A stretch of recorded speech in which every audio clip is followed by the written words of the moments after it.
Imagine ceci. Deux collègues engagés dans une bataille silencieuse. Des emails chargés d'agressivité. Des réunions tendues. Et des échéances qui approchent à grands pas. Ça te parle? Les conflits sur le lieu de travail sont aussi fréquents que les pauses café. Mais voilà le truc. La manière dont tu les gères peut faire ou défaire ton succès ainsi que le succès de ton équipe.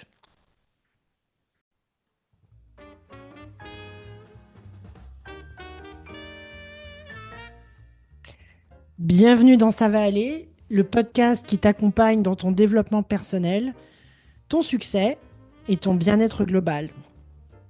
Je suis Liliane, mais tu peux m'appeler Lily. Et aujourd'hui, on se demande à quoi ressemble la résolution des conflits dans ton lieu de travail.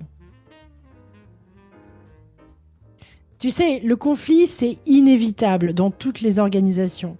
Mais la manière dont tu le gères peut transformer, détériorer ta culture de travail, ta productivité et tes relations.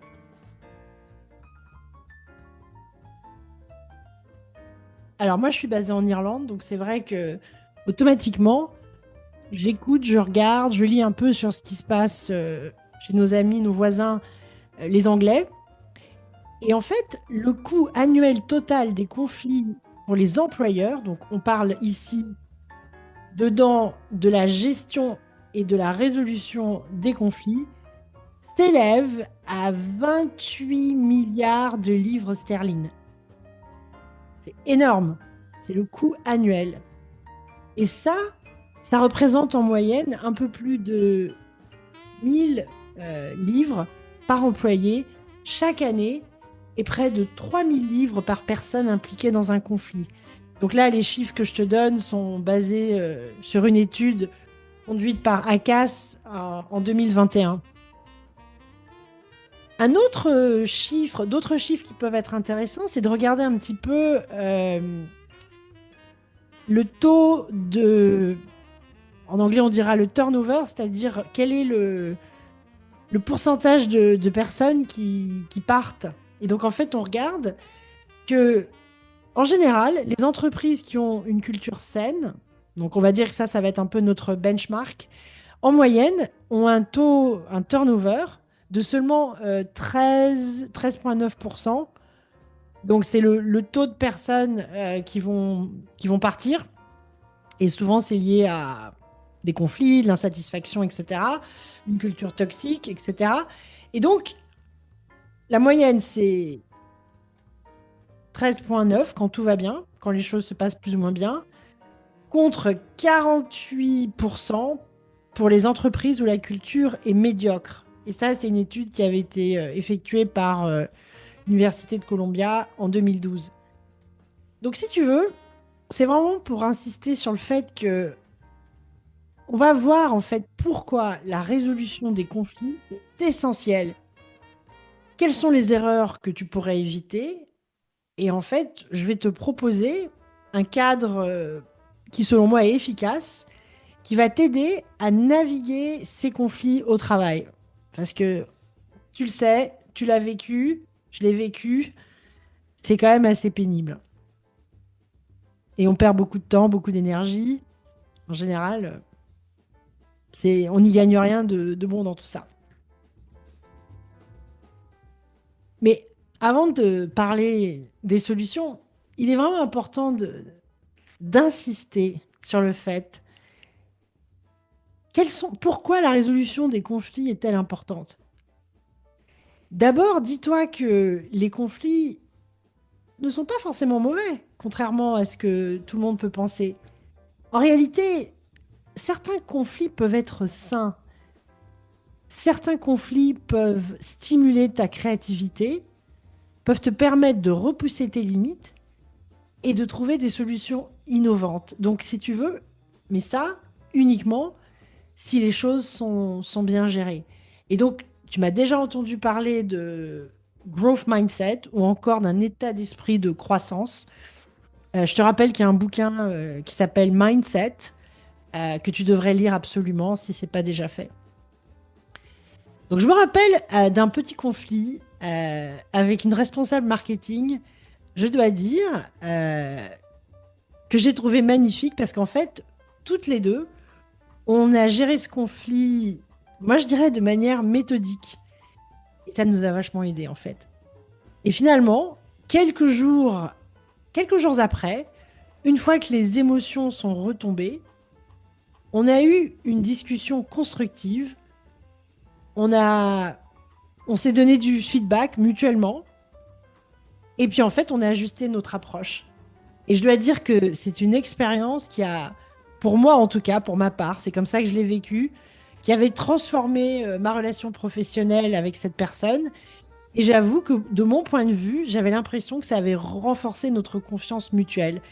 Et c'est vrai que du coup, ce conflit, qui aurait vraiment pu très très mal finir, nous a permis de mieux travailler ensemble. Et quand on devait voyager, aller sur Paris, on avait des événements, on travaillait en bonne intelligence. On était vraiment dans la collaboration, la confiance et quelque part le soutien mutuel. Et quand on est dans un cadre professionnel, j'ai bossé dans la tech qui est assez intense, où on doit gérer une équipe, on a la pression du chiffre.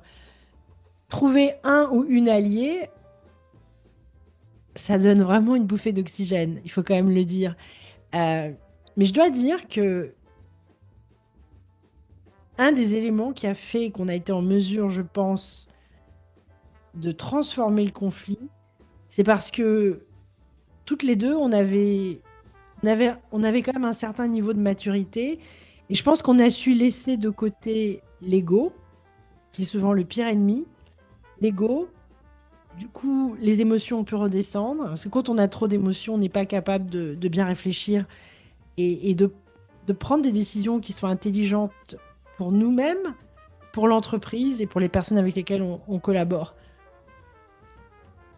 Donc c'était un bel exemple pour moi d'un conflit qui a été très très très utile, je dois dire.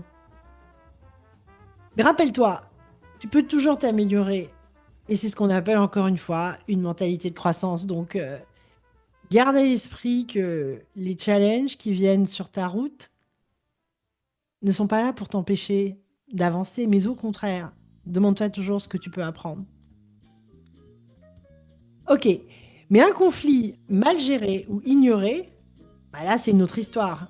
Ça peut mener à une baisse de productivité, à une faible motivation, à des relations brisées et au bout du compte, à des départs de ton équipe. Et d'ailleurs, il y a une étude en 2022 qui a été faite par CPP Global et cette étude a montré en fait que les employés passent en moyenne 2 heures, presque 3 heures par semaine à gérer des conflits.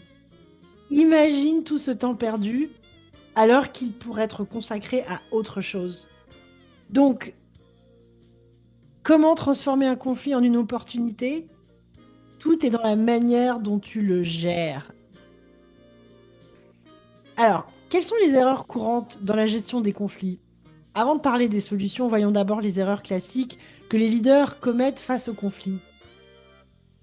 Et peut-être que tu vas te reconnaître. Alors, quand je parle de leader, juste pour être clair, je parle pas forcément de manager, de directeur. Toi, tu es un leader, tu es ton leader. Donc, les erreurs qu'on voit typiquement, et je l'ai vécu avec certains de mes managers ou de mes directeurs, ça va être l'évitement. Faire comme si le conflit n'existait pas en espérant qu'il disparaisse tout seul. Mais franchement, ça n'arrive jamais. Euh, et ça, je trouve que c'était plus les hommes qui avaient cette tendance à l'évitement, je trouve. Deuxième erreur, prendre parti. Soutenir une personne sans comprendre les deux versions. En tant que leader, il est extrêmement important de rester neutre et de te baser sur les faits. Donc, pas d'impulsivité, prends ton temps, Et c'est vraiment de comprendre quelle est la situation. Donc ça, c'est toi, comment tu vas aider à gérer un conflit entre deux personnes. Ou alors, ce qu'on voit aussi, c'est des managers, des leaders, des directeurs, des VP qui sont hyper busy, hyper stressés, enfin qui ont autre chose, franchement, et c'est pas leur priorité. Donc, ils essaient de trouver des solutions rapides et ils cherchent à régler le problème en surface sans vraiment traiter la cause profonde. Et ça, je dois dire, ça donne l'impression que ces leaders-là n'écoutent pas du tout. Et en fait, ils se soucient pas vraiment de leurs équipes. Et puis la quatrième erreur qu'on voit souvent, c'est le manque de suivi. Une fois que le conflit est résolu, certains leaders oublient de vérifier si la solution fonctionne réellement. Et ça, c'est typique de beaucoup de leaders. Alors, faut pas oublier, quand on manage, quand on dirige des équipes, on est supposé vraiment se préoccuper des autres, des personnes. C'est pour ça que vous êtes devenu manager. Si vous vous préoccupez pas des autres, c'est peut-être pas le bon job. Donc ces erreurs que je viens de mentionner, donc je vais les répéter, l'évitement, éviter le conflit, prendre parti rapidement. Et d'ailleurs, il faut le dire, j'ai vu tant de managers, de leaders, qui avaient une personne dans l'équipe qui cartonnait, donc qui avait de super résultats. Et du coup, quand il y avait un conflit, ils ne voulaient pas froisser cette personne-là, parce que c'est une personne qui était un peu comme une vache à lait, qui faisait un super job, qui ramenait beaucoup de chiffres d'affaires. Donc ces personnes-là étaient un peu favorisées quand il y avait des conflits, ce qui n'est pas du tout normal. Donc l'évitement, prendre parti, trouver des solutions rapides, extrêmement superficielles. Et puis, pour finir, le manque de suivi. Donc ça, ce sont les erreurs types qu'on voit et qui peuvent en réalité prolonger le conflit et pire, faire perdre la confiance de ton équipe. Donc, moi, le cadre que je te propose pour résoudre efficacement les conflits, et d'ailleurs, je dois dire, c'est pas juste au boulot, ça peut être dans la vie personnelle. Donc, je vais te donner un cadre simple. Premièrement, on va dire qu'on a 5 étapes. La première chose, c'est reconnaître le conflit. Commence à admettre qu'il y a un problème. Ignorer le conflit ne fera qu'empirer les choses et ça va créer un espace où les gens se sentent en sécurité pour parler. Donc reconnais le conflit et ensuite il faut comprendre la cause profonde du conflit, c'est-à-dire pas avoir peur de poser des questions ouvertes pour aller au fond des choses. Question très très simple. À un collaborateur ou à une collaboratrice, ok, selon toi, qu'est-ce qui a emmené ce conflit? Et quel résultat aimerais-tu voir? Donc, en tant que leader, toi, ton rôle, c'est de faciliter une communication ouverte. Et ça, c'est la troisième étape. Réunis les parties concernées et fixe les règles claires pour que la discussion soit constructive. Encourage l'utilisation de phrases qui commencent par je plutôt que des phrases qui commencent par tu pour éviter les accusations.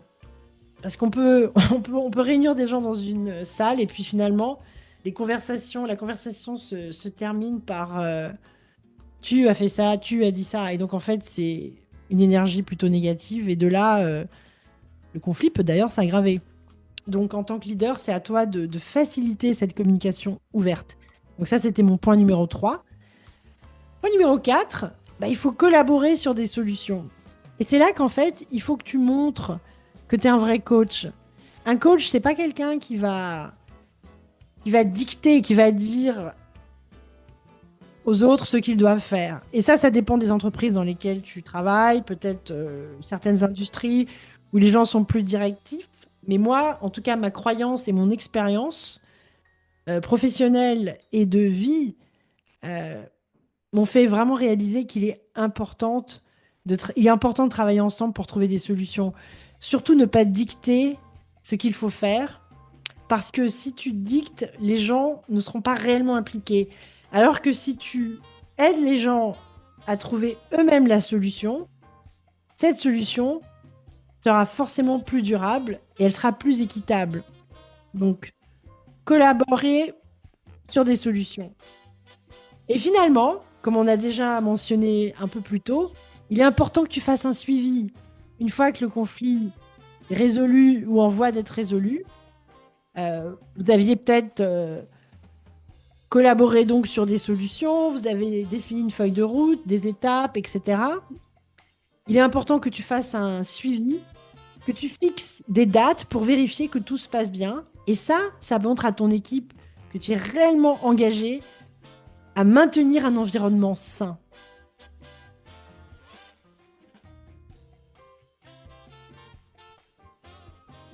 Et voilà, l'essentiel, le conflit, c'est inévitable. Mais les conflits non résolus, eux, c'est un choix. Ton rôle en tant que leader, ce n'est pas d'éviter les conflits, mais de guider ton équipe, ta famille. Ça peut être dans ton cadre professionnel ou à l'extérieur. Il faut que tu guides les gens autour de toi pour sortir du conflit. Et que cette sortie de conflit rende les gens plus forts. Que les gens, après avoir eu ce conflit, finalement développent plus d'intelligence émotionnelle. Rappelle-toi, résoudre un conflit, ce n'est pas gagner, mais comprendre, collaborer et grandir ensemble. Et ça, c'est pas toujours facile.